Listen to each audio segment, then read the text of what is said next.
ভাইরা আমার, হাতটা জোর করে বলে যদি পা ধরতে হয় ধরবো, আসেন। জীবনে বিশেষ করে 2টা পাপ আমরা কেউ করব না, ইনশাল্লাহ বলেন। আপনাদেরকে খুব কষ্ট হচ্ছে?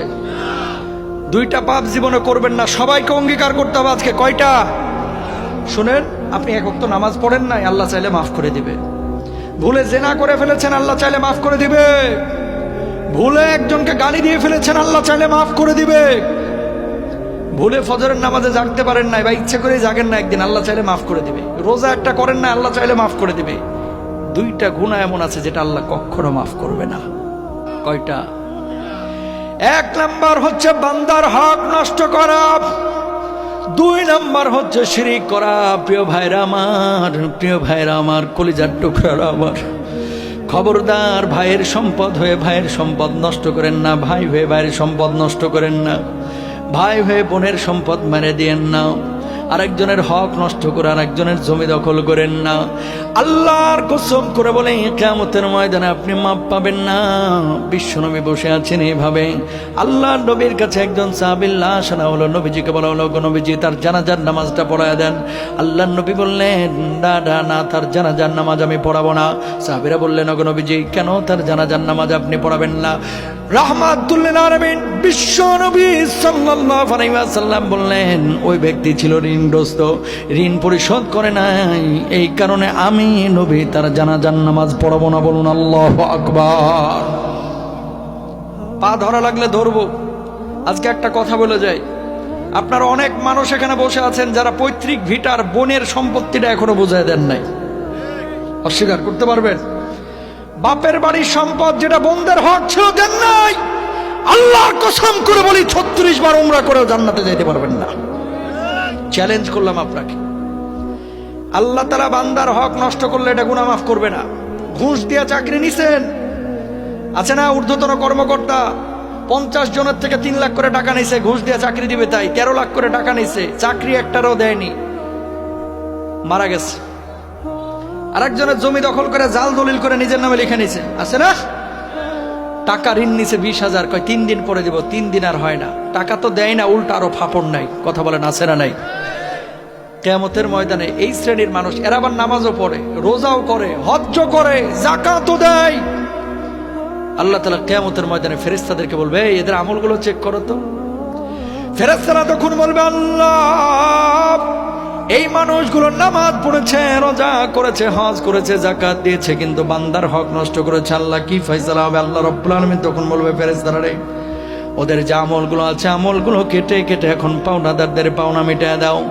যখন পাওনাদারদের পাওনা মিটিয়ে দেওয়া হবে, আমার আল্লাহ রাব্বুল আলামিন তখন ফেরেশতাদেরকে বলবে, এখন আমলের কি অবস্থা? ফেরেশতারা তখন বলবে, আল্লাহ, এই মানুষগুলোর জান্নাতে যাওয়ার জন্য যথাযথ আর আমল নাই, আমলের পাল্লাটা শূন্য হয়ে গেছে।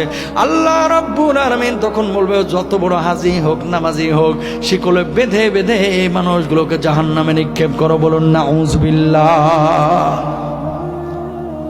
একজন মানুষের গাছের ডাব চুরি করে খাইছেন, আম চুরি করে খেয়েছেন, আরেকজনের হক নষ্ট করেছেন। করেন না ভাই? আরে কয়দিনের দুনিয়া?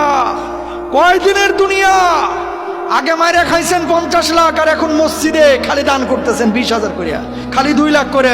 এত সোজা না আল্লাহর জান্নাত? তোমার জন্য মসজিদে দানের চাইতে যার হক নষ্ট করেছো, এর হক বুঝিয়ে দেওয়া আরো আগে বেশি জরুরি। ঠিক কিনা? তিতা লাগবে এই ওয়াজ।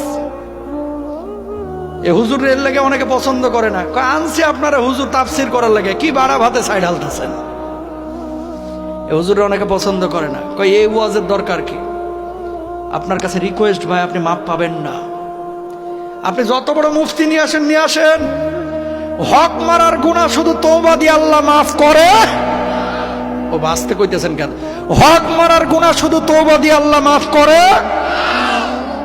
মাফ তখনই পাবেন যার হক মারছেন এর হকটা বুঝিয়ে দিবেন, অথবা ও যখন আপনারা মাফ করে দিবে। কেন আপনি বুঝেন না? নামাজ যে ফরজ, এটা আছে কোথায় কোরআনে? সবাই বলেন, নামাজ ফরজ আছে কোথায়? হজ ফরজ আছে কোথায়? রোজা ফরজ আছে কোথায়? নামাজ, রোজা, হজ, যাকাত যে কোরআনে আল্লাহ ফরজ করেছে, বান্দার হক নষ্ট না করা, ওই আল্লাহ ওই কোরআনেই ফরজ করেছে। সুবহানাল্লাহ। কিন্তু আমরা বুঝি না। আগে আকাম কুকাম হারাম টারাম সব খাইছে, এখন আইসা মনে করেন মসজিদের ছাদটা ঢালাই দিয়ে দিছে, আছে না? অস্বীকার করতে পারবেন বাংলাদেশে যত মসজিদ আছে না হলে 15 থেকে 20% মসজিদের কমিটির মধ্যে ভূত আছে, ভূত। হয় সুদ খায় না হলে ঘুষ খায়, আছে না নাই? হুজুর এখন খায় না, আগে খাইছি। তা আগে যে খাইছেন ওটার খেসারত কিভাবে দিবেন? হক মারার গুনাহ তো আল্লাহ মাফ করবে না। তাহলে কি করতে হবে? যাদের হক নষ্ট করেছেন এদেরকে খুঁজে বাইর করে হকগুলো আগে বুঝাইতে হবে। বোনেরা বাপের বাড়ির সম্পদ চাইতে এলে কয়, কিরে জরিনার মা, বাপের বাড়ির সম্পদ নিতে হয় না, এই যে আসছিস যাচ্ছিস খাচ্ছিস বসছিস এটাই তো বালা, বাপের বাড়ির সম্পদ নিস না, আছে না? এদিকে বোনদের সম্পদ দেয় না, ওইদিকে প্রতি বছর উমরা করছে। তোমার উমরা মক্কা শরীফে দাফন হবে, বাংলাদেশে আর আনতে হবে না, জান্নাত এত সোজা না। হক বুঝা দিবেন তো ইনশাল্লাহ? মনে রাখবেন, হারাম যেদিন থেকে খাবেন আরাম তুলে নিবে কে? এলাকা ইমাম সাহেবের বেতন দেন 10,000, একটা রিক্সাওয়ালা অটোওয়ালা সিএনজিওয়ালা টাকা কামায় 15,000 20,000। কই ঘুমেতে কোনো ঝামেলা নাই ওদের, ট্যাবলেট খায় ঘুমানো লাগে না। আর গরুর গোশত ও মাশাল্লাহ 1 কেজি দিলে ওটাও হজম করে ফেলতে পারে। কুমিল্লার রসমালাই ও 1 বাটি খাইতে পারে, কোনো সমস্যা নাই। হারাম খাওয়া শুরু করবেন, ডাক্তার কইবে 1/2 কাপের বেশি ভাত খাইতে পারবেন না। দেখুন রসমালাই খাবেন আপনি, সম্ভবই না। কারণ নানাবিধ শরীরে অসুস্থতা দিয়ে দিবেন কে? জোরে বলেন কে? মানুষের অশান্তি হয় কেন জানেন? 5টা কারণে। কয়টা বলেন? কয়টা? জোরে বলেন কয়টা? এবং মুহাদ্দিসিনরা বলছেন এই 5 কারণে দেশের মধ্যে সমাজের মধ্যে দুর্ভিক্ষ আসে। আল্লাহু আকবার কর। সংক্ষেপে বলে দিই। 1 নাম্বার, আল্লাহর নবী বিশ্বনবী সাল্লাল্লাহু আলাইহি ওয়াসাল্লাম বলছেন, লাম তাদহারিল ফাহিশাতু ফি কওমি কদ্দুন হাত্তা ইয়ালিনু বিহা ইল্লা ফাশা ফাহিমুত তাউন। কোন সমাজের মধ্যে যখন অশ্লীলতা বেড়ে যাবে, জেনা ব্যভিচার বেড়ে যাবে, ওই সমাজের মধ্যে নিত্য নতুন রোগ ঢুকায় দেবে। এমন রোগ আল্লাহ রাব্বুল আলামিন দিবেন যে রোগগুলো সম্পর্কে কোনো মানুষ কখনোই জানতো না। করোনা, কথা কন না কেন? এমন রোগ আল্লাহ রাব্বুল আলামিন দুনিয়ার বুকে দিয়ে দিবেন, আপনি মানজার ব্যথায় ঘুমাইতে পারতেছেন না, ডাক্তার রোগ ধরতে পারে না। বুকের ব্যথায় ঘুমাইতে পারেন না, ডাক্তার রোগ ধরতে পারবে না। অদৃশ্য নিত্য নতুন রোগকে আল্লাহ রাব্বুল আলামিন আপনার আমার উপরে চাপায়া দিবেন যখন অশ্লীলতা বেড়ে যাবে। বলুন নাউযুবিল্লাহ। 2 নাম্বার, আল্লাহর নবী বলছেন, ওয়ালাম ইয়ানকুসুল মিকয়ানা ওয়াল মিজানা ইল্লা উখিযু বিসসিনিনা ওয়া শিদ্দাতিল মাউনাতি ওয়া জাওরি সুলতানি আলাইহিম। কেউ যখন মাপে কম দিবে, ওজনে কম দিয়ে হারাম উপার্জন করবে, মানুষকে যখন ঠকাবে, আল্লাহ রাব্বুল আলামিন ওই সমাজের উপরে দুর্ভিক্ষ দিবেন, ওই সমাজ থেকে শান্তি তুলে নেবেন। আর আল্লাহ রাব্বুল আলামিন ওই হারামখোরদের আরামকেও তুলে নেবেন। বলুন নাউযুবিল্লাহ। কয় নাম্বার গেল? 3 নাম্বার। ও কুমিল্লায় তো কেউ ওজনে কম কম দেয় না, আছে না ভাই? সব জায়গায় আছে ভালো মন্দ, ঠিক আছে। কিছু বিক্রেতা ক্রেতা আছে, যখন কিনে তখন পয় পয় করে হিসাব করে নেয়, আর যখন বেচে তখন কি করে? খালি 100 গ্রাম 150 গ্রাম মাইরা দেয়, আছে না নাই? 2 নাম্বার। 3 নাম্বার, ওয়ালাম ইয়ামনাউ যাকাতা আমওয়ালিহিম ইল্লা মুনিআল কাতরা মিনাস সামা। এদিকে তাকান, যখন যাকাত দেওয়া অস্বীকার করবেন, আকাশের বৃষ্টি বন্ধ করে দিবে কে? খেয়াল করছেন কিনা দেখেন, এই যে আপনার বর্ষাকালে বাংলাদেশে এখন কিন্তু পর্যাপ্ত বৃষ্টি নাই।